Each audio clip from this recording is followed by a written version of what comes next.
Պարոն Փաշինյան, անցած շաբաթ տեղ ունեցավ աներևակայելի եւ աննախադեպ մի երևույթ, դատարանի առաջ էր կանգնել ամենայն հայոց կաթողիկոսը Գարեգին II-ը իր իսկ լիազորությունների շրջանակում կատարած արարքների համար։ Հիմա դուք որպես կառավարության ղեկավար, Հայաստանի Հանրապետության ղեկավար, երբ որ կառավարության այս կամ այն անդամը ձեր որոշումներից կառավարության գծից դուրս որևէ այլ դիրքորոշում է հայտնում, դուք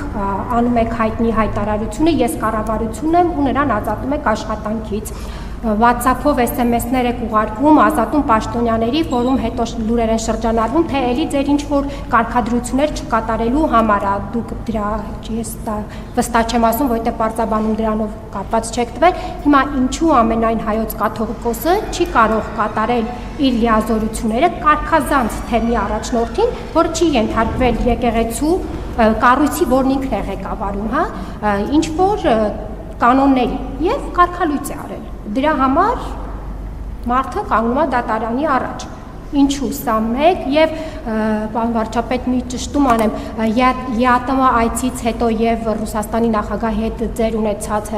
հեռախոսազրույցից հետո որևէ փոփոխություն դուք տեսնում եք հայկական ապրանքների արտահանման հետ կապված դեպի ՌԴ։ Ոչ, չեմ տեսնում։ Ինչ վերաբերվում է ձեր նշած առաջին իրադրությանը, Հայաստանի Հանրապետությունում կա սահմանադրություն, որտեղ ասվում է, որ բոլոր մարդիկ հավասար են օրենքի առջև։ Մնացած իրավական գնահատականի հարցը ես չեմ կարող իրավաբանական գնահատականներ տամ, դա համապատասխան մարմինները պիտի անեն։